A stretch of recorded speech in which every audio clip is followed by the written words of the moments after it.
আসসালামু আলাইকুম ওয়া রাহমাতুল্লাহি ওয়া বারাকাতুহু। ইকরা বিসমি রাব্বিকাল্লাযী খালাক খালাকাল ইনসানা মিন আলাক। আনাস ইবনে মালিক রাদিয়াল্লাহু তাআলা আনহু قال قال رسول الله صلى الله تعالى عليه وسلم تعلب علمي فريضة على كل مسلم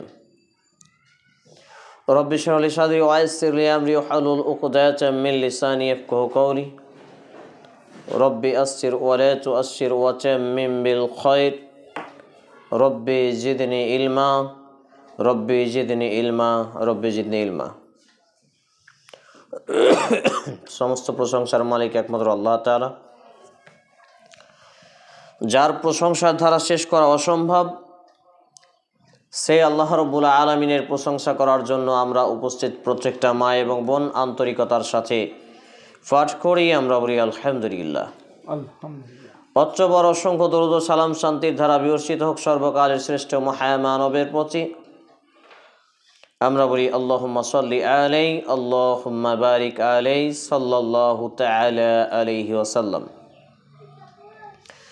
আজকের দ্বিতীয় সপ্তাহে আলোচনার বিষয়, দ্বিতীয় প্রোগ্রামে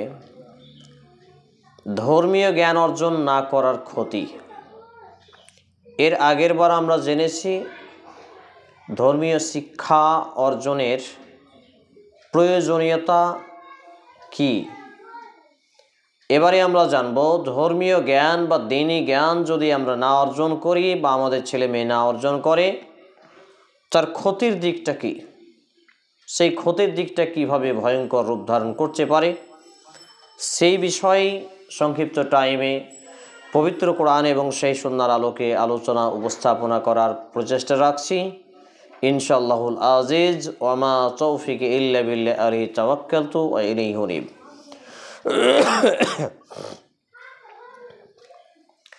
ইসলাম শান্তির ধর্ম, এই কথাটা আমরা নারী পুরুষ ছোট বড় যুবক বৃদ্ধ সকলেই জানি। ইসলাম শান্তির ধর্ম এটা কখন হবে? ইসলাম শান্তির ধর্ম তখনই হবে যখন ইসলামকে একজন ইসলামের অনুসারী তথা মুসলিম মানে আত্মসমর্পণকারী,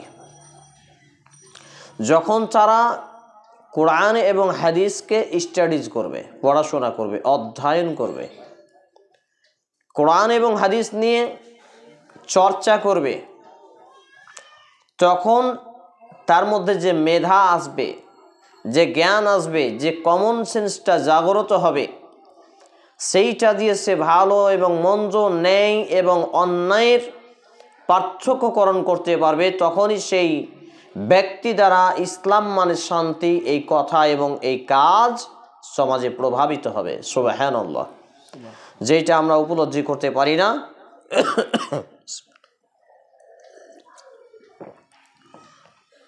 আমরা শুধু মনে করি আর কথার ফুলঝুরি মারি যে ইসলাম শান্তির ধর্ম, কিন্তু বাস্তব দৃষ্টান্তমূলক যদি আমরা দেখি একটা একটা করে, যারাই আজকে নিজেদেরকে ইসলামের অনুসারী বলছে, যারা নিজেদেরকে মুসলমান বলে পরিচয় লাভ করাচ্ছে, এরা কিন্তু অশান্তির দাবানলে নিজেও দাও দাও করে জ্বলছে, আর এরা অন্যকে অশান্তির দাবানলে দাও দাও করে জ্বলাচ্ছে। জি, এটাই বাস্তব। তাহলে ইসলাম শান্তির ধর্ম তখন প্রতিষ্ঠিত হবে বা তখন কথাটা মানাবে বা বাস্তবে রূপরেখা পাবে যখন একজন নারী পুরুষ, একজন যুবক বৃদ্ধ, একজন ছোট বড় ইসলামের অনুসারীরা প্রকৃত অর্থে শাব্দিক এবং আবিধানিক এবং পারিভাষিক অর্থে তারা মুসলিম হতে পারবে, মানে তারা আত্মসমর্পণকারী হতে পারবে, মানে তারা আল্লাহওয়ালা হতে পারবে, মানে তারা আল্লাহ রসুল মুহাম্মদুর রাসূলুল্লাহ সাল্লাল্লাহু আলাইহি ওয়াসাল্লামের আদর্শে আদর্শিত জীবন গঠন করতে পারবে। তো আল্লাহ এবং তার রসুলের আনুগত্যশীল হতে গেলে অবশ্যই আমাদের শিক্ষার প্রয়োজন। যেহেতু আজকের আলোচনা হচ্ছে শিক্ষা, ধর্মীয় শিক্ষা, দ্বীনি শিক্ষা অর্জন না করার ক্ষতির দিকগুলো,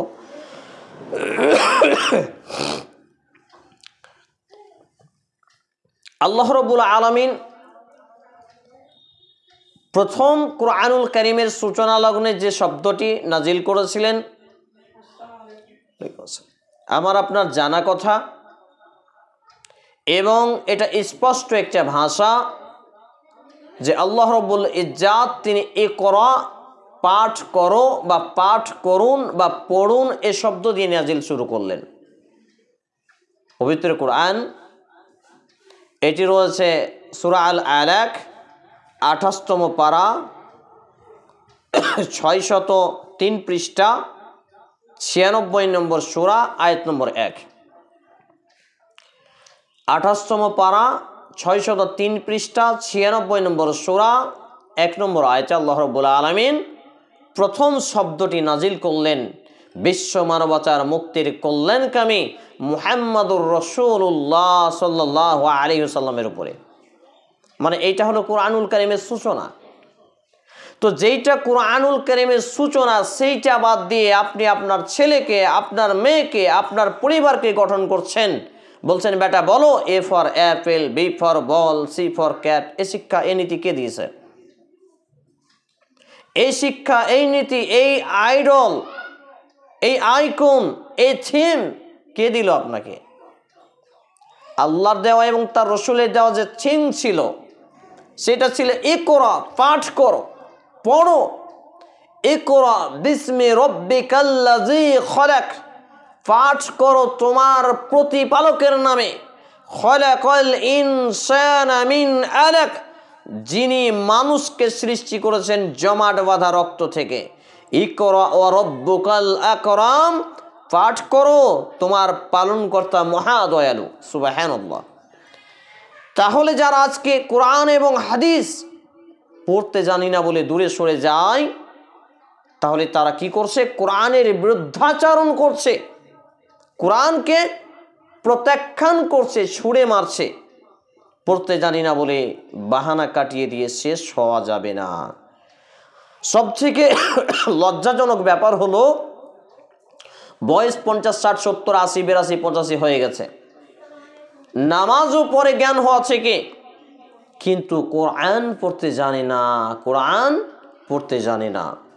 এটা লজ্জা, এটা লজ্জা। এর থেকে বড় লজ্জা আর কিছুই হয় না। অতএব বয়স আপনার যাই হোক, দুনিয়া অর্জনের জন্য আপনি যেটাই চেষ্টা করেন সেটাই হাসিল করে নেন। আপনি চেষ্টা করছেন আমি এই জায়গাটা কিনবো, কত মেহনত করে মাথার ঘাম পাতায় ফেলে আপনি জায়গাটা ক্রয় করেন, পুরো পরিবার নিয়ে পরিকল্পনা করেন কি করে জায়গাটা কেনা যায়। আপনার বাড়ি ছিল টালির, খড়কুটা, টিনের, সেটাকে কি করে ছাদ দেওয়া যায়। আপনার বাড়ি ছিল একতলা, সেটাকে কি করে দোতলা করা যায়। আপনার বাড়ি ছিল মাটির মেঝে, সেখানে কি করে মার্বেল টাইলস লাগানো যায়। সব পরিকল্পনা পরিবার মিলে একত্রিত হয়ে আপনি সেই উন্নয়ন করতে পেরেছেন। আর আপনি ছোটবেলায় যখন আপনি নামাজ ধরেছিলেন আপনার সূরা মুখস্থ ছিল 10টা, আজকে আপনাকে জিজ্ঞেস করলে আপনি 2 ছেলে, 4 ছেলে, 10 ছেলের মা, আজকে বলছেন 2টা মাত্র সূরা মুখস্থ আছে। এটা লজ্জার বিষয়, এটা লজ্জার বিষয়। আপনি আর বাড়বেন, সামনে বাড়বেন, তো আপনি পেছনে হটলেন কেন? আপনার কমে গেল কেন? পুঁজি তো আপনার বাড়ার কথা, পুঁজি কমে গেল কেন?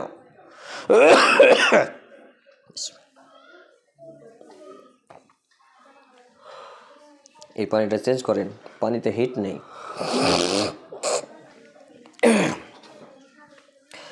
তো যদি আমি নিজে আমার পরিবারকে, নিজে ব্যক্তিগত জীবনে এবং পারিবারিক জীবনে আমার পরিবারকে যদি ইসলামের বিস্তার লাভ করাতে না পারি, অল্প অল্প করে ঢালেন, যদি আমার পরিবারে ইসলামের যে থিম এটা যদি থ্রো করতে না পারি, তাহলে আমার পরিবার ইসলাম বহির্ভূত কাজকামে যুক্ত হবে। এটা স্বাভাবিক কথা, বোঝাতে পারছি না।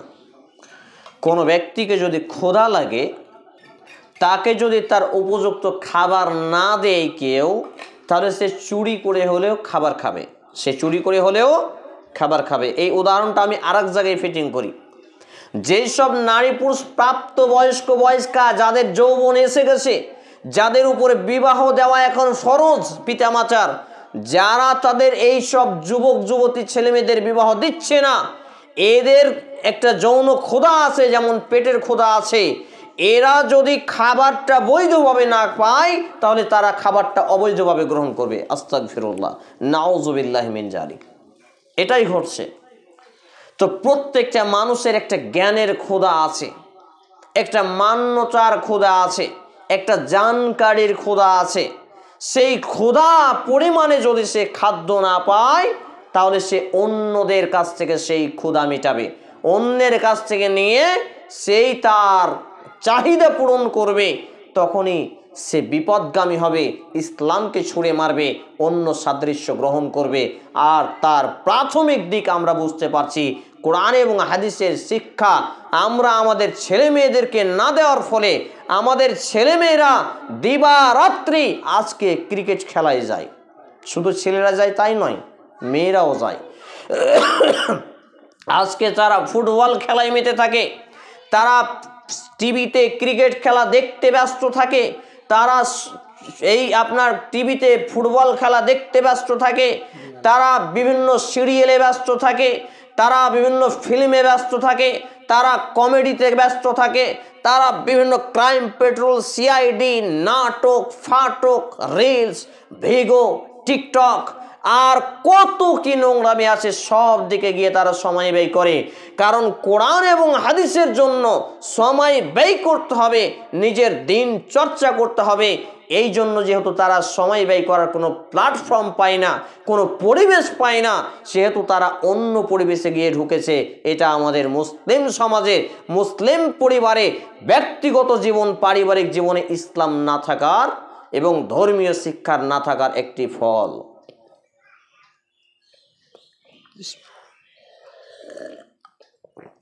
পানিটা একটু হিট করে পাঠাতে হবে, পানিতে গরম নেই।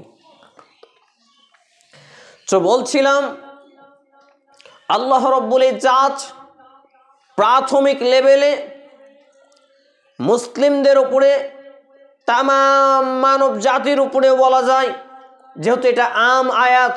ইয়া আইয়ুহাল্লাযিনা আমানু বলেননি, ইয়া আইয়ুহাল মুসলিমুন বলেননি, ইয়া আইয়ুহান নাসও বলেননি, আমভাবে বলেছেন। সেহেতু এখানে যেখানে মন সেখানে ফিটিং করা যায় আয়াতটাকে। তাহলে আল্লাহ রাব্বুল আলামিন প্রথম মানব জাতির উপরে যেই বিষয়টাকে ফরজ করেছেন, বাধ্যতামূলক করেছেন, সেইটা হচ্ছে মূলত শিক্ষা। আল্লাহর নবী মুহাম্মদ রাসূল সাল্লাল্লাহু আলাইহি সাল্লামের আদর্শ জীবন। আপনাকে আর একটু জিনিস দেখাই, তাহলে আপনি বুঝতে পারবেন। আপনার ছেলেটাকে আল্লাহর নবী মুহাম্মদ সাল্লাল্লাহু আলাইহি সাল্লামের আদেশ হলো, যখন সে তোমার পেট থেকে একটা সন্তান বা সন্ততি, ছেলে বা মেয়ে জন্মগ্রহণ করবে, জন্মগ্রহণ করার পরে তার কানের সামনে আজান দেবে। এটা হচ্ছে একটা প্রথম সুন্নাহ। সন্তান পৃথিবীতে আসার পরে সর্বপ্রথম সুন্নাত হচ্ছে একটা প্রথম সুন্নাত, তার কানের পাশে আজান দেওয়া। ডান কানে আজান, বাম কানে একামত। এই জাল হাদিস, এটা মান্যতা চলবে না। মিডিল পয়েন্টে মুখের সামনেও দিতে পারেন, মাথার পাশেও দিতে পারেন। আজান দিলে লাভ কি হয়? আজান দিলে শয়তান এই বাচ্চার ক্ষতি করতে পারে না, মানে সে শয়তানি পথে চলতে পারে না বড় হয়ে মৃত্যুর আগ পর্যন্ত। বলবো না সুবহানাল্লাহ? পরক্ষণে যদি বাচ্চার পাশে আজান না দেওয়া হয় তাহলে এই বাচ্চাকে শয়তানে আকৃষ্ট করতে পারবে। এতে 99% এই ধারণাই রাখা হয় শরীয়তে মতে, এবং সে শয়তানি পথেই চলবে, শয়তানি কাজকামি করবে। দ্বিতীয়ত, বাচ্চার বয়স যখন 7 দিন হবে তখন তার একটা ভালো নাম রাখা, তার মাথাটাকে নাড়া করা, বেটা ছেলে হোক আর বেটি ছেলে হোক, মাথাটাকে মুন্ডন করা, কামানো। কারণ পেটের মধ্যে, মায়ের পেটের মধ্যে যে ল্যালসা পানির মধ্যে ছিল, এটা বাইরের জগতে এটা কিন্তু জীবাণু। বাচ্চা যখন ভেতরের জগতে ছিল তখন তার জন্য এটা সেফটিবেল ছিল, কিন্তু এটা যখন বাইরের জগতে চলে এসছে, আউটপুট হয়ে গেছে, তখন এটা এখন তার জন্য ক্ষতিকর বস্তু। তাই তার মাথার চুলে যে এই বিষয়গুলো লেগে থাকে, ওয়ালাইকুম আসসালাম, তখন তার এইগুলোকে আপনার কামিয়ে ফেলতে হবে। ইসলাম কত সুন্দর জীবন ব্যবস্থা। এরপর 7 দিনের দিন এই মাথা মুন্ডন করে মাথার চুলগুলো ওজন করে দাঁড়ি পাল্লায় ওজন করে সেই পরিমাণ চাঁদি দান করারও একটি হাদিস পাওয়া যায়। যদিও কেউ কেউ যায়িফ বলেছেন, তবে মুহাদ্দিস কেরামদের কেউ কেউ এটাকে সহি বলেছেন এবং উত্তম আমল বলেছেন। এইটা হলো বাচ্চার পক্ষ থেকে প্রথম একটি সাদাকা। সুবহানাল্লাহ। এইভাবে তার 7 দিনের দিন নাম রাখা এবং একটি তার পক্ষ থেকে ছেলে হলে 2টি, মেয়ে হলে 1টি আকিকা দেওয়া। আকিকার বকরি হতে পারে, ছাগল হতে পারে, খাসি হতে পারে, সেটা কোনো ব্যাপার নয়। সেই ছাগল বা খাসি বা বকরি কানা হতে পারে, ন্যাংরা হতে পারে, এমনকি 4টা ট্যাংও যদি না হয় তাও চলতে পারে, অসুবিধা নেই। এটা হচ্ছে আকিকার বিধান। আমি একবার একজনের জন্য আকিকার প্রাণী কিনতে গেছি হাটে, তো পাইকাররা চটকদার হয়, তারা তখন বলছে যে যত মৌলবি সাহেবরা মুখে বলে তত কাজে বাস্তবায়ন করে না। তা আমি বললাম কেন? তখন তারা বলছে শুধু মেম্বারে উঠে ফতোয়া দেন যে কান কাটা চলবে না, গলা কাটা চলবে না। দরজাটা বন্ধ করো ভাই। আর আপনি নিজের জন্যই এখন ন্যাংড়া লুলা খুঁজছেন। জি, আসলে এটা হচ্ছে কুরবানির বিধান যে কান কাটা, গলা কাটা, ন্যাংড়া লুলা চলবে না। কিন্তু আকিকাতে যদি আমি বলি 4টা ট্যাংও না থাকে, কোনোরকম বেঁচে থাকে, তবেই চলবে। তবে দুধ খাওয়া বাচ্চা যদি হয় চলবে না। এবারে 7 দিনের দিন বিধান শেষ হয়ে গেল। এখন আপনার ছেলেটার নাম রেখে যায় ঝন্টু, মন্টু, পল্টু, বল্টু, আরও কত কি। এটা কি ইসলামিক নাম হলো? তারপর আপনি তার কানের পাশে আজান দিবেন কি করে? আপনার সন্তান তো হচ্ছে সিজার করে কাচের ঘরে রেখে দেয়, কোনো অপশন নেই, কারণ ধৈর্য নেই। নর্মাল ডেলিভারি 99% ডেলিভারি নর্মাল হবে। আল্লাহর প্রতি ভরসা নেই, পেট কেটে বাচ্চাকে বের করতে হবে। এটা শুনে রাখুন, এটা একটা মারণ ব্যাধি। এটা একটা মারণ ব্যাধি মুসলিম সমাজে, যে মুসলিমরা আজকে সিজারের মতো একটা জিনিসকে মেনে নিচ্ছে, অথচ তাকে বলেন ফজরের সময় ঠান্ডা পানিতে ওযু করতে হবে, জান চলে যাবে, বলে ফজরের নামাজটা জোহরে আদায় করে নেব। জি, এইটা হচ্ছে আমরা মুসলিম। তো যে বিষয়টা বলছিলাম, বলতে বলতে এইদিকে চলে আসলাম। একটা করে আপনার ছেলেটা যেদিন 7 বছর হবে, তার আগে যেদিন কথা বলতে শিখবে, তখন তাকে আল্লাহ আল্লাহ শেখাতে হবে। আমরা শিখাই, আমরা তো বলি আব্বু বলো, আম্মু বলো। এই তোমার আব্বা যাচ্ছে, তোমার বাবা যাচ্ছে, বাবা tata bye bye, tata bye bye, hi hello. কি শিখাচ্ছেন এগুলো? আপনার ছেলে মেয়েকে আপনি ছোট্ট থেকে ইহুদি এবং খ্রিস্টান বানাচ্ছেন, ইহুদি এবং খ্রিস্টানি মতাদর্শে তৈরি করছেন। তাহলে তারা কি শিখবে? এক পর্যায়ে এসে আপনার ছেলেটা A for apple, B for ball, C for, আপনি যখন বলছেন ক্যাট আর ক্যাচ, তখন সে বলছে সি ফর অন্য কিছু, যেটা বললাম না। এই করে করে আপনার ছেলে আপনার যেই দিন ইসলাম, এই দিন ইসলাম থেকে দূরে সরে যাচ্ছে, অন্যদের মতাদর্শে তৈরি হচ্ছে। কারণ আপনি তাকে পেটে ধরা থেকে নিয়ে, শুধু তার আগে একটা বিষয় ছুটে গেছে, আপনি এবং স্বামী স্ত্রীতে যখন মিলন করলেন, যেই মাধ্যমে স্বামী স্ত্রীর মাধ্যম দিয়ে আপনার পেটে সন্তান এলো, এই সন্তান আসার পূর্ব মুহূর্তটাই, স্বামী স্ত্রীর আনন্দময় ঘনত্ব, আনন্দময় মুহূর্তটাই আপনি দোয়া বলেছেন না? দোয়াই জানে না। যতগুলো সংসার চলে, স্বামী স্ত্রী সহবাস করে দোয়া ছাড়া, অনেকেই লজ্জা পায়। এটা আবার বলতে হয় নাকি? অনেকে বলে। জি, ইসলামে সূক্ষ্ম থেকে সূক্ষ্ম বিষয়, ছোট থেকে ছোট বিষয় জানাতে লজ্জা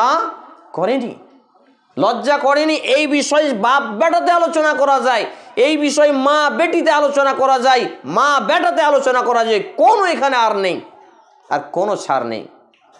যদি এক্ষুনি জিজ্ঞেস করা হয় একটা একটা করে, মা বলো তো সহবাসের দোয়া কি, মা বলো তো, বোন বলো তো সহবাসের দোয়া কি, না জানি না, এমনি 12টা 13টা ছেলে মেয়ে হয়ে গেছে। এই ছেলে মেয়ে কি ভালো হবে? এই ছেলে মেয়ে কি নবীর আদর্শে হবে? আল্লাহর নবী মুহাম্মদুর রাসূল সাল্লাল্লাহু আলাইহি ওয়াসাল্লাম বলছেন, যেই স্বামী স্ত্রী, যেই দম্পতি জীবনে গেল এবং তাদের দম্পতি জীবনে গিয়ে বিসমিল্লাহি জান্নিবনা শয়তান ওয়া জান্নিবনা শয়তানা মা রাযাকতানা, এই দোয়া যতক্ষণ পর্যন্ত না পড়ে, যদি সে এই দোয়া না পড়ে স্বামী স্ত্রী মিলনে যায়, তাহলে তাদের সঙ্গে শয়তানও মিলন করে। বলি নাউজুবিল্লাহ। তাহলে বলুন উপস্থিত মা এবং বোন, আপনার সঙ্গে শয়তান যায় কি না? শয়তান যদি আপনার সঙ্গে যায়, এই ছেলে বা এই মেয়ে আপনার দ্বারাই হচ্ছে না, শয়তানের দ্বারাই হচ্ছে, আপনি কি করে বুঝবেন? এই কথা তো আমার নয়, এই কথা তো মুহাম্মদ সাল্লাল্লাহু আলাইহি সাল্লামের হাদিস, তো বুখারী মুসলিমের, যাকে কোরআনের পরে মর্যাদা দেওয়া হয়েছে। বলুন আপনার কি হবে? আপনি তো স্বামী স্ত্রী দম্পতি জীবনে গেছিলেন হয়তো ফিল্ম দেখতে দেখতে, হয়তো বিভিন্ন নেকেড ফিল্ম দেখতে দেখতে, হয়তো বিভিন্ন নোংরামি দেখতে দেখতে, গান বাজনা দেখতে দেখতে। তাহলে আপনার ছেলেটা কি করে ইসলামিক ধাঁচে গড়তে পারে, ইসলামিক পরিবেশ পেতে পারে? দ্বিতীয় কথা, ফরজ গোসলে আমাদের মা বোনদের খুব লজ্জা। ফরজ গোসল করলে নাকি শাশুড়ি শ্বশুর জেনে যাবে যে আজকে তারা স্বামী স্ত্রী মিলন করেছে। এটা কোন ধরনের হোচেলামি চোচেলামি? এই নীতির কোনো মুসলমান নারী পুরুষের থাকবে না। ফরজ গোসল বাপ থাকুক, শ্বশুর থাকুক, ভাই থাকুক, ভাই বউ থাকুক, আরও আত্মীয় স্বজন 14 গোষ্ঠী থাকুক, ফরজ গোসলে কোনো লজ্জা নেই। আমি যেদিন বিবাহ করলাম, যদিও বিবাহের পূর্বে আমি মেয়েদের দিকে তাকানোই একবারে লজ্জাবোধ করতাম, তাকাতেই পারতাম না। এখন ওই স্বভাব একটু একটু আছে, মেয়েদের দিকে তাকাতে পারি না, কথা বলতে পারি না। আলগা মেয়ে তো কোনো কথাই নেই, নিজের আত্মীয়দের সঙ্গেও এরকম। আমি ফরজ গোসলে শ্বশুর থাকুক, বাপ থাকুক, যেই থাকুক, ফরজ গোসলে আমার কোনোদিন লজ্জা ঘটেনি, আলহামদুলিল্লাহ। কোনো লজ্জা নেই, কোনো ছাড় নেই। এবার ফরজ গোসলে যদি আপনার লজ্জা থাকে, আপনার ছেলে মেয়ে যে জন্ম নিয়ে আসছে তার উপরে কি ইফেক্ট পড়বে? 12টা ছেলের মা হয়েছেন, কোনোদিন ফজরের আগে ফরজ গোসল করলেন না, বলেন আপনার পেটে কি ভালো সন্তান আসতে পারে? আপনি কি আদর্শ মা হতে পারেন? আপনি কি শিক্ষিতা মা? কি লজ্জা! যদি আপনার লজ্জা লাগে, আপনি সেপারেট বাড়ি করুন। বাড়িকে যদি আপনার একটে বাড়ি থাকে, যৌথ পরিবার থাকে, ফ্যামিলি থাকে, ফ্যামিলিকে ছাম করে নিন। প্রয়োজনে ঘরের মধ্যে গোসলখানার ব্যবস্থা করুন। লজ্জা, এই লজ্জা আপনাকে জাহান্নাম থেকে বাঁচাতে পারবে না, জান্নাতে পৌঁছাতে পারবে না। তো বলছিলাম, ধর্মীয় শিক্ষা না দেওয়ার ফলে আজকে আমাদের ঘর অশান্তির দাবানলে দাউ দাউ করে চলছে, অশান্তির দাবানলে দাউ দাউ করে জ্বলছে। এবং আমাদের ঘরের সন্তান সন্ততি, ছেলেমেয়েরা কুলাঙ্গার সন্তান সন্ততি হয়েছে। তারা বিধর্মীয় রীতিনীতি অনুসরণ করে চলেছে। কিভাবে দেখব? এই যে বাৎসরিক উৎসবে জালসা হয়, জালসায় যে মেলা হয়, জালসার মেলাতে যেই সব ছেলে মেয়েগুলো ঠেলা ঠেলি করতে যায়, এরা কার ঘরের? হিন্দু খ্রিস্টানের, ডোমচামার মেথরের, নাকি আমার আপনার ঘরের? তারা গেল কেন মেলায়? এই বেটি ছেলেটা গেল কেন লিপস্টিক লাগিয়ে? বুকে ওড়না নেই, গায়ে চাদর নেই, পর্দার বিধান বোঝে না, ইসলাম কি জানে না, ওর বাপ জানে না, ওর 14 গোষ্ঠী জানেনি, আর ও জালসায় গেছে মেলা ঘুরতে। সেখানে চপ বেগুনি খাবে, ভুটকা কিনবে, ফুচকে খাবে, আর লুচ্চাপনা করবে। এজন্য কে তাকে সেই নীতি দিয়েছে? কে অধিকার দিয়েছে? এই জালসাতে বাড়ি থেকে বের হওয়ার অধিকার তাকে কে দিয়েছে? ইসলাম তো দেয়নি, আল্লাহ তো দেয়নি, আল্লাহর রসুল তো দেয়নি। তাহলে সে এই পথে হাঁটলো কেন? এই পথে চললো কেন? এই পথে দৌড়লো কেন? এই যে আপনার বাড়ির পাশে সংহতি উদ্যান নামে এখানে একটা লুচ্চামের আস্থাখানা খোলা হয়েছে, লুচ্চামের বাগান করা হয়েছে। সেখানে একটু পরে মাগরিবের আজান দিলেই দেখবেন মৌমাছির চাকের মতো চাপ্পা চাপ্পা হয়ে বেটা ছেলে বেটি ছেলে। কার ঘরের তারা?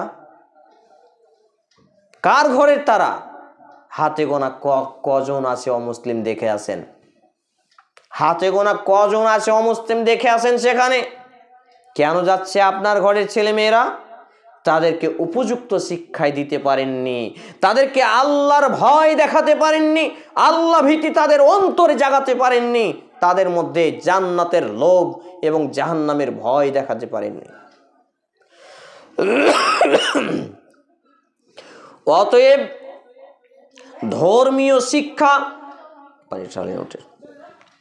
ধর্মীয় শিক্ষায় সুশিক্ষিত না হওয়ার ফল হিসাবে আমরা একটা একটা করে যদি পয়েন্টগুলো আলোচনা করি, রাতকে রাত কেটে যাবে, কিন্তু আলোচনা শেষ হবে না। কারণ সমাজ হয়েছে ঘোলাটে, সমাজ হয়ে গেছে আগাছা, সমাজ হয়ে গেছে কচুরিপানা দলের মতো, সমাজ হয়ে গেছে পানিতে ভাসা স্রোতের পানে ভাসা ফেনার মতো, সমাজ হয়ে গেছে আজকে স্রোতের পানে ভেসে চলা সেই আবর্জনা খড়কুটার মতো সমাজ। আজকে মুসলিম সমাজ বড়ই লাঞ্ছিত সমাজ, বড়ই অপদস্থ সমাজ, বড়ই আপত্তিকর জায়গায় পৌঁছে গেছে।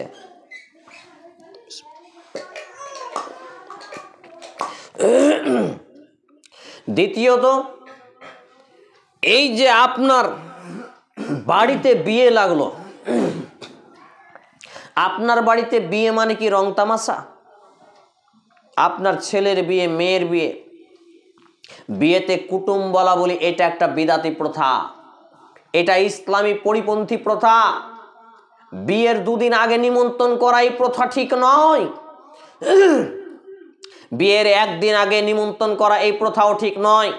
শুধু বাড়ির লোকজন খাবে, কিন্তু বাইরের লোক, খালাতো বোন, মামাতো বোন, ফুফাতো বোন, খালাতো ভাই, মামাতো ভাই, ফুফাতো ভাই এসে হলুদি মাখা, গীত গাওয়া, থুবড়া খাওয়া, আর কত রকমের অশ্লীলতা, গান বাজনা, ড্যান্স, জজবা লীলা কুহরা চলে। এগুলো মুসলমানের বাচ্চাদের কাজ, এগুলো কাপুরুষের বাচ্চাদের কাজ, এগুলো নিকৃষ্টদের কাজ, এগুলো বিজাতীয়দের কাজ। এটা ইসলামের কোনো অংশ নয়। অথচ বিবাহটা হচ্ছে ইসলামের অবিচ্ছেদ্য একটা অংশ। বিবাহটা হচ্ছে ইসলামেরই অংশ। ইসলাম ছাড়া বিবাহ জায়েজ হয় না। কোনো মুসলমান যদি কাউকে নিয়ে পালিয়ে যায়, কোর্ট ম্যারেজ করে, এটা শরিয়া মোতাবেক বিবাহ হলো না। ভারতীয় আইন মোতাবেক বিবাহ হতে পারে, তবে শরিয়া আইন মোতাবেক, ইসলামের নিয়ম কানুন মোতাবেক বিবাহ এটা হলো না। তাহলে আপনার বিবাহতে গান হচ্ছে, বাজনা হচ্ছে, নাচন কুদন হচ্ছে, থুবড়া খাওয়া হচ্ছে, আর কত রকমের আয়োজন হচ্ছে, আর ঢুলি বুবু আর বরযাত্রী হচ্ছে, সবই হারাম। কেউ নিষেধ করে না, কেউ জ্ঞান দেয়নি, কোনোদিন জ্ঞান পাননি, কোরআন হাদিসের জ্ঞান এখনো নেননি, কোনোদিন জালসাতেও শুনেননি। শুধু শুনিলেই হবে না, মানতে হবে। আল্লাহ রাব্বুল আলামিন বলছেন সূরা আল বাকারা 2 নম্বর সূরার 286 নম্বর আয়াত। সূরাটা হচ্ছে ওরাই যারা বলে সামি'না ওয়া তা'আনা, শুনলাম এবং মেনে নিলাম। ওয়া ক্বালু সামি'না ওয়া তা'আনা, আল্লাহ তাআলা বলছেন তারা বলে আমরা শুনলাম আর মেনে নিলাম। সুবহানাল্লাহ। এটা হচ্ছে শ্রোতার বৈশিষ্ট্য, এটা হচ্ছে মুসলমানের বৈশিষ্ট্য, এটা হচ্ছে ঈমানওয়ালাদের বৈশিষ্ট্য। সেই বৈশিষ্ট্য আমরা অর্জন করতে পেরেছি। শুনি তো অনেক কথা, মানি কয় কথা। শুনি তো অনেক আলোচনা, মানি কয় আলোচনা।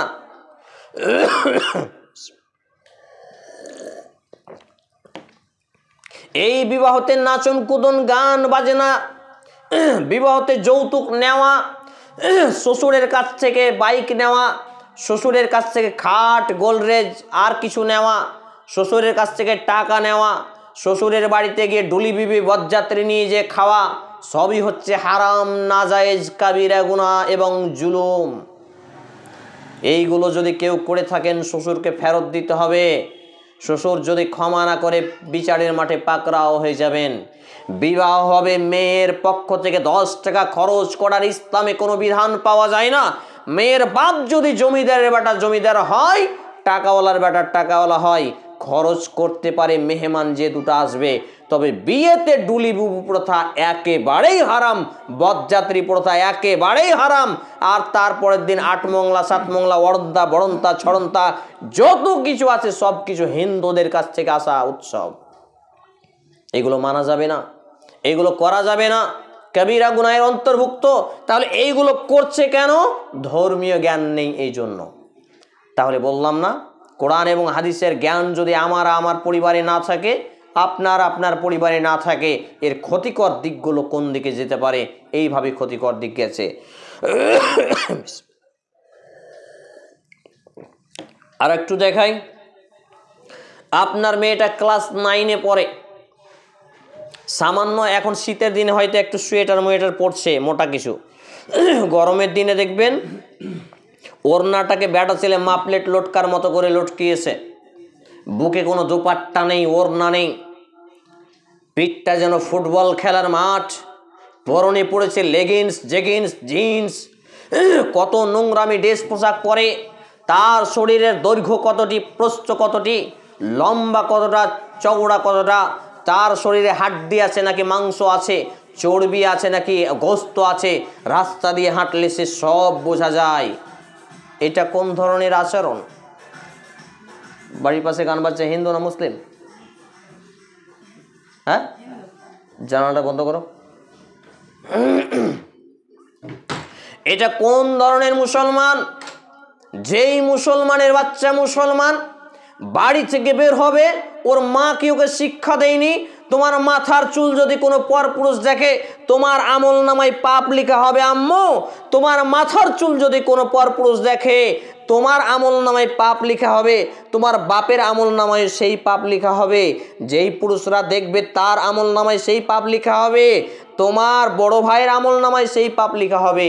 এক পাপ 5 ভাগে বিভক্ত। যেই মেয়েটা পাপ করলো সেই পাপের ভাগীদার, মেয়েটার বাপ পাপের ভাগীদার, মেয়েটার মা পাপের ভাগীদার, মেয়েটার বড় ভাই পাপের ভাগীদার, আর যার সঙ্গে পাপ করলো সে পাপের ভাগীদার। একজন পাপ করে 5 জনকে জাহান্নামে নিয়ে যায়, বলি নাউজুবিল্লাহ। এই জ্ঞান, এই হুঁশ আমাদের আছে? এই বিবেক, এই কমন সেন্স আমাদের আছে? যদি না থাকে ফিরিয়ে আনতে হবে। কি দিয়ে? কোরআন এবং হাদিসের জ্ঞান দিয়ে, কোরআন এবং হাদিসের ইলম দিয়ে, কোরআন এবং হাদিসের চর্চা নিয়ে, কোরআন এবং হাদিসের কাছে মাথা নত করে। তাহলেই তো আমরা ইসলাম মানে শান্তি, শান্তির ধর্ম প্রতিষ্ঠা করতে পারবো। দ্বিতীয়ত, আপনার মেয়েটা, তার বয়স এখন প্রায় 20-22, কলেজ ইউনিভার্সিটিতে পড়ে, সে একটা জিন্স প্যান্ট পরেছে, মাথার চুলগুলো লম্বা করে পিঠে ঝুলিয়ে রেখেছে, শ্যাম্পু করা চুল একবার এই দিকে, একবার ডান হাতে উল্টায়, একবার বাম হাতে উল্টায়, একবার এই মনে লটকায়, একবার এই মনে লটকায়, আর হাঁটতে গিয়ে কত না কাটিং, কতই কাটিং করে যে হাঁটে, আস্তাগফিরুল্লাহ। হাতে একটা অ্যান্ড্রয়েড মোবাইল, পিঠে ঝুলিয়েছে একটা ঘাড় ব্যাগ। কলেজ ইউনিভার্সিটিতে পড়াতে কে বলেছে?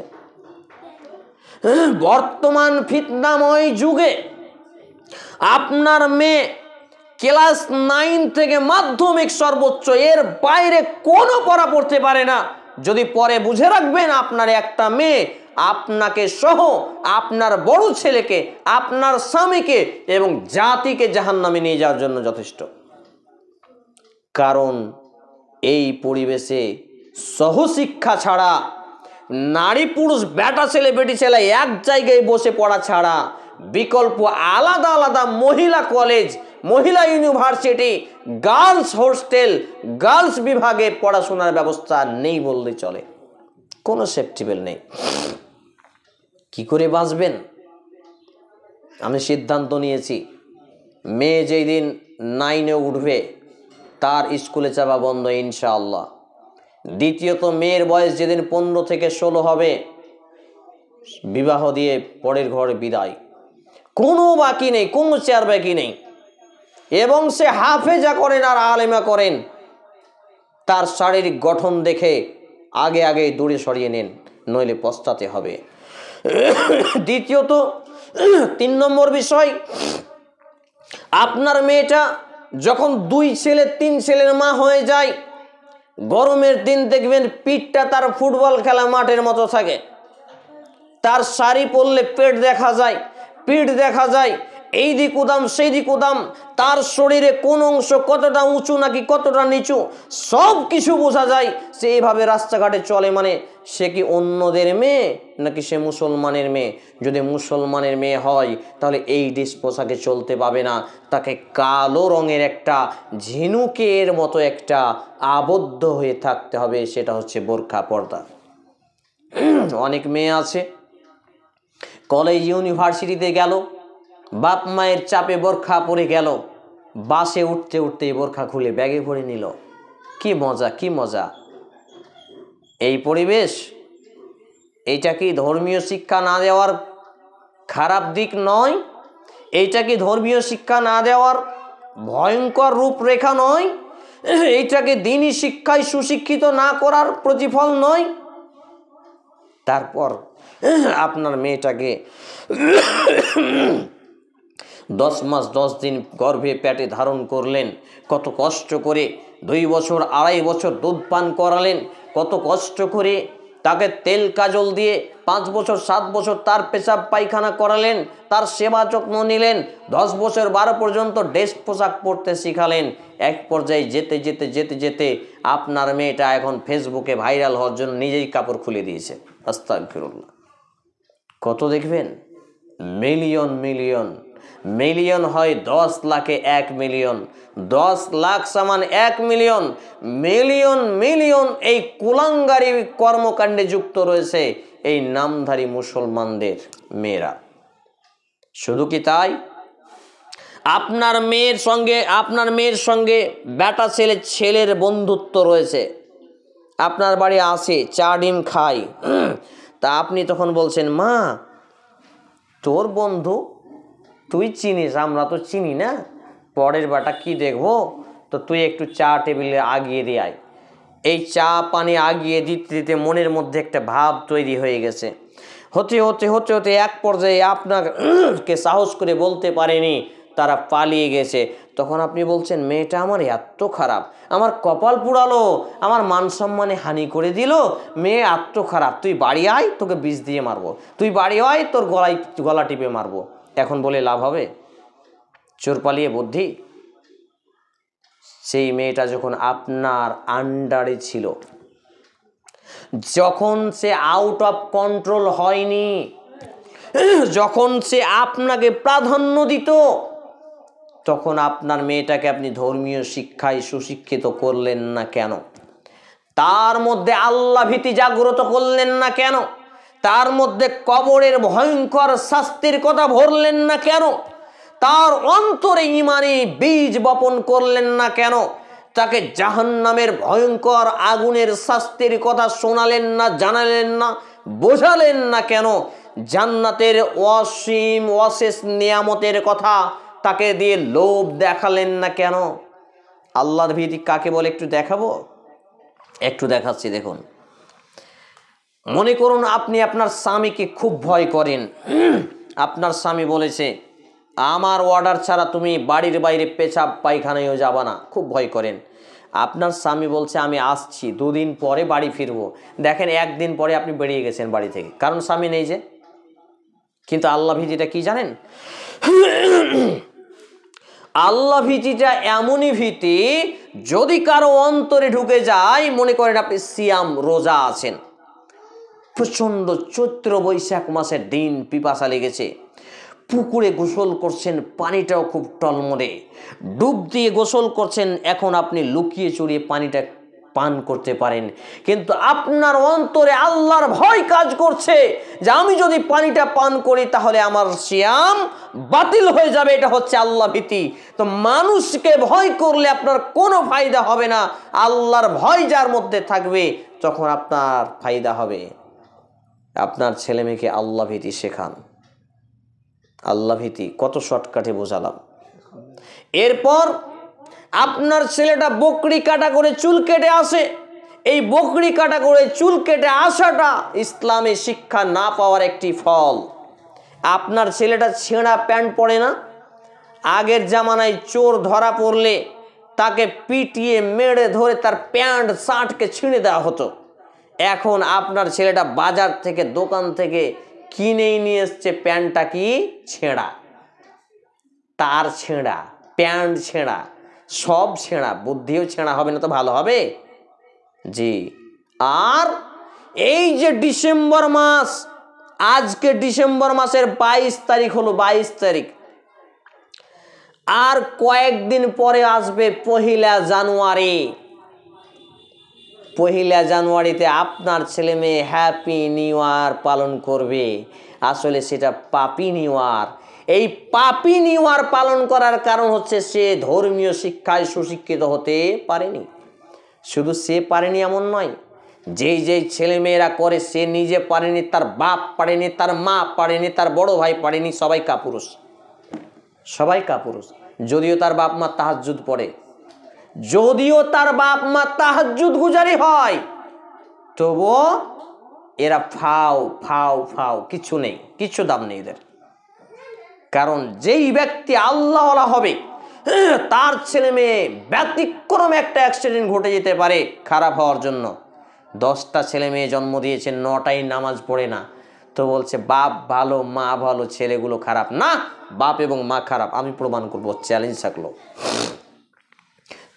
এই হ্যাপি নিউ ইয়ারের পাশাপাশি 1 জানুয়ারিতে পিকনিকে যাওয়া, 1 জানুয়ারিতে ভাটকাবাজি করা, রাস্তার মোড়ে মোড়ে ফাররা টাঙানো, রাস্তার মোড়ে মোড়ে রং দিয়ে লেখা, এখানে ওখানে গান বাজনা করা, যাবতীয় যে কার্যক্রম রয়েছে সবই হারাম কাবিরা গুনাহ।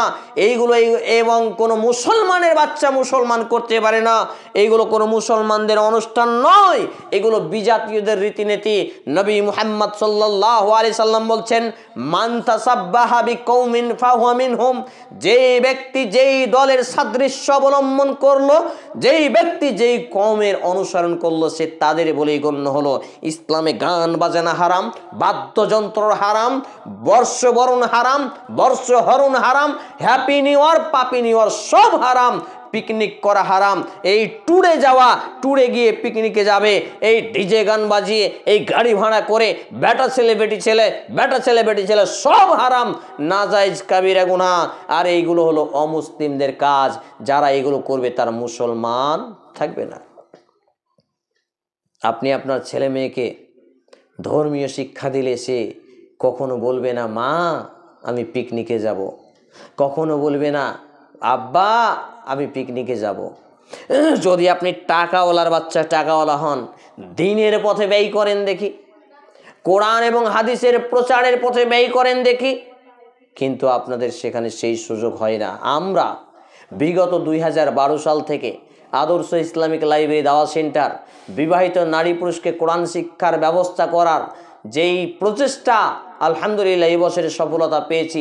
যার ভিত্তি স্থাপন করছি, সেই ভিত্তি স্থাপন করতে গিয়ে প্রায় 2 লক্ষ টাকা অলরেডি খরচ হয়ে গেছে শুধুমাত্র ভিত লেভেল করতে গিয়ে। এখনও প্রায় 7.5-8 লাখ টাকার কাজ আছে।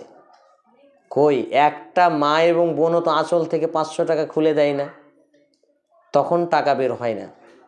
কিন্তু এই 1 জানুয়ারি আসবে পিকনিক খাওয়ার জন্য টাকা, 1 জানুয়ারি আসবে রং লাগা হোলি লাগার জন্য টাকা, ছেলে মেয়ের জন্য বেরিয়ে যায়। এটাই আপনার জাহান্নামে যাওয়ার কারণ হয়ে যাবে।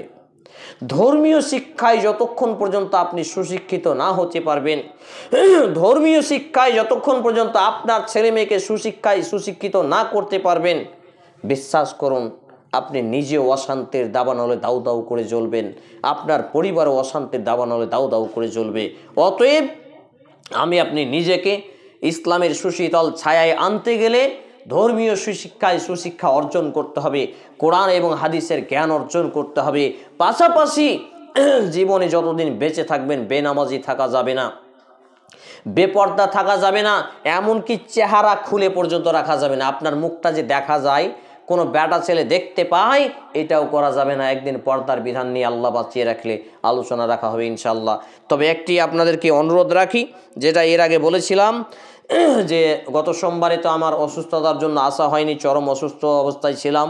আল্লাহ তাআলা হায়াত রেখেছেন, বাঁচিয়ে রেখেছেন, আলহামদুলিল্লাহ। তো আমাদের শুক্রবার করে প্রোগ্রাম করা সম্ভব নয়। আজকে আমরা প্রায় বাড়ি থেকে 11টার দিকে বেরিয়েছি, এখন পর্যন্ত বাড়ি যেতে পাইনি। খাবার দাবার খুতবা দিয়েছি একটা জায়গায়, খুতবা দিয়ে সেখানে খাবার দাবারের ব্যবস্থা ছিল না, হোটেলে খাবার দাবার করেছি আমরা। তারপরে একটা হোটেলে কিছুক্ষণ বসে থেকে মসজিদে, আপনাদের গরুহাট মসজিদে এসে রেস্ট নিয়ে তারপরে আপনাদের এখানে এসে প্রোগ্রাম আসা। তো শুক্রবার আপনাদের ডাক বাংলায় হয়তো খুতবাটা ছিল বলে আজকে আসা হলো। আমার খুতবা বিভিন্ন জায়গায় বিভিন্ন সময় বিভিন্ন জায়গায় থাকে, কখনো জঙ্গিপুর, কখনো বহরমপুর, কখনো আরও দূরে, কখনো ফারাক্কা, কখনো পাকুর, বিভিন্ন জায়গায় খুতবা থাকে, চারিদিকে ছুটে বেড়াতে হয়। শুক্রবারে প্রোগ্রাম করা আমার পক্ষে সম্ভব নয়। অতএব শুক্রবারে প্রোগ্রাম যদি করতে হয় তাহলে আমাকে বাদ দিয়ে করতে হবে, আমার পক্ষে শুক্রবারে প্রোগ্রাম করা সম্ভব নয়। আর সোমবারে যদি করার ইচ্ছা থাকে তাহলে জানাবেন, সেটা আসরের পর থেকে নিয়ে মাগরিব পর্যন্ত এই টাইমটাই হবে, বাকি সম্ভব হবে না ইনশাআল্লাহ। আর আপনাদের প্রতি একটু অনুরোধ রাখবো, আমার লেখা বইটি হয়তো 2-4 পিস আছে, কেউ নিতে চাইলে নিয়ে যাবেন। একটা মা এবং বোন কোন পথে চলবেন, তাদের অভিভাবকরা কিভাবে পরিচালনা করবে, সব সেখানে চলার মাপকাঠি দেওয়া আছে। এবং মুসলিম নারীদের মধ্যে শিরকের বিস্তার রয়েছে, শিরক ও তার শাস্তি, সেই অধ্যায়টাও আছে। এবং মুসলিম জীবনে অনেক দোয়ার প্রয়োজনীয়তা আছে, সেখানে দোয়াও দেওয়া আছে, ছোট ছোটোভাবে দোয়া দেওয়া আছে আরবি বাংলা উভয় ভাষায়। অতএব আপনারা সেই দিকে লক্ষ্য রাখবেন। আর 3 নম্বর যে বিষয়টি বলছি সেটা হচ্ছে, আমরা যে কাজটা করছি দাওয়া সেন্টারের, এটা কালেকশনের উপর ভিত্তি করেই করতে হয়। আমার ব্যক্তিগত সেখানে মাত্র 50,000 টাকা ইনভেস্ট করেছি। আমার ব্যক্তিগত তেমন কোনো সম্পদ নেই, খাটি আর চাটি এভাবেই জীবন চলে। তারপরেও আমি যথাসাধ্য যেভাবে চেষ্টা করছি, পরিচালনা করছি। আমার সঙ্গে যে ভাইটা আসছে সেই সংস্থার তিনি প্রেসিডেন্ট, সভাপতি আছেন। আর আমরা সামনে কাজ এগোতে গিয়ে এখনও প্রায় 7 থেকে 8 লাখ টাকার প্রয়োজন আছে।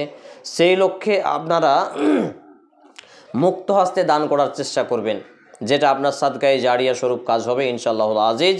আল্লাহ রাব্বুল আলামিনের কাছে দোয়া রাখি, আল্লাহ রাব্বুল আলামিন যতগুলো আলোচনা করলাম সমস্ত আলোচনাগুলো যেন আগে আমি, তারপর উপস্থিত প্রত্যেকটা মা এবং বোন মেনে চলে। আল্লাহ আপনি সেইভাবে তৌফিক নাসিব করুন, আল্লাহুম্মা আমিন। হে আল্লাহ তাআলা, এই দাওয়াতি ইসলাহি প্রোগ্রামের ওসিলায় আমাকে এবং উপস্থিত মা এবং বোনকে সহ প্রত্যেকটা উপস্থিতকে জানা অজানা প্রকাশ্যে গোপনের সকল পাপগুলোকে মাফ করে দিন, আমরা বলি আল্লাহুম্মা আমিন। হে আল্লাহ তাআলা, আমরা যারা অসুস্থ আমাদেরকে পূর্ণাঙ্গ শিফায়ে কামিল আজিলা দিন, আমরা যারা অভাবী আমাদেরকে অভাবমুক্ত জীবন দান করুন, আমরা বলি আল্লাহুম্মা আমিন। হে আল্লাহ রাব্বুল আলামিন, আমাদের যারা আত্মীয় স্বজন মৃত্যুবরণ করেছে মুসলিম হয়ে, যে বা যারাই মুসলমানদের মধ্যে মুসলমান হয়ে মৃত্যুবরণ করেছে, আল্লাহ আপনি তাদের জীবনের ভুল ত্রুটি ক্ষমা করুন, তাদের কবরে শান্তির বিছানা বিছিয়ে দিন, তাদেরকে জান্নাতুল ফেরদাউস নসিব করুন, আমরা বলি আল্লাহুম্মা আমিন। এই দাবি, এ দোয়া, এই দরখাস্ত মহান আল্লাহ সুবহানাহু ওয়া তাআলার সামনে রেখে আমরা আমাদের আলোচনা এখানে ইতি টানছি। বিসমিল্লাহির রহমানির রহিম। কুল হুয়াল্লাহু আহাদ, আল্লাহুস সামাদ, লাম ইয়ালিদ ওয়া লাম ইউলাদ ওয়া লাম ইয়াকুল লাহু কুফুয়ান আহাদ। আল্লাহুম্মা সাল্লি আলা মুহাম্মাদিন ওয়া আলা আলি মুহাম্মাদ কামা সাল্লাইতা আলা ইব্রাহিম ওয়া আলা আলি ইব্রাহিম ইন্নাকা হামিদুম মাজিদ। আল্লাহুম্মা বারিক আলা মুহাম্মাদ ওয়া আলা আলি মুহাম্মাদ কামা বারাকতা আলা ইব্রাহিম ওয়া আলা আলি ইব্রাহিম ইন্নাকা হামিদুম মাজিদ। সুবহানা রাব্বিকা রাব্বুল ইজ্জাতি আম্মা ইয়াসিফুন ওয়া সালামুন আলাল মুরসালিন ওয়া আখিরু দাওয়ানা আলহামদুলিল্লাহি রাব্বিল আলামিন। সবশেষে দোয়া আমরা সবাই পড়ব। সুবহানাকা আল্লাহুম্মা ওয়া বিহামদিক, আশহাদু আল্লা ইলাহা ইল্লা আনতা আস্তাগফিরুকা ওয়া আতুবু ইলাইক। আসসালামু আলাইকুম ওয়া রাহমাতুল্লাহি ওয়া বারাকাতুহু।